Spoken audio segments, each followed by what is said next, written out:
So here we are at St Thomas of Canterbury Catholic Primary School in Mitcham, and what's happened here today, guys? We've had our artificial grass replaced by GRASSify at no cost, and we're absolutely delighted. No problem. And why did it need replacing? What happened? Well, some person or persons came by one night and with their large pair of scissors and took away some of the children's play area here. So we came back to school to find a large section of it missing.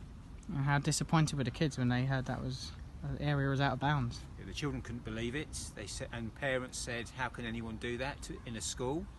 They thought it was absolute. And local head teachers, they all phoned and said how awful.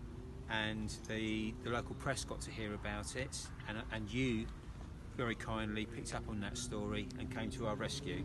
No problem at all. So here it is. Now some very special grass here has been installed at the O2 Arena for the Star Soccer Sixes tournament, featuring the likes of Steven Gerrard, Michael Ballack, Roberto Carlos, Robert Pires, Paolo Di Canio, the names go on, Del Piero. So some very famous football players have played on this surface, so hopefully that can inspire the kids. Yes. And yeah, many stories to be told. We'll send you over some photos, and yeah, hopefully you guys enjoy it. If you ever need anything relating to the artificial grass, please let us know, and hopefully the kids enjoy it. Have a lovely summer. We will. We'll be in touch. Thank you, Jake. Thank you. Cheers. Thank you.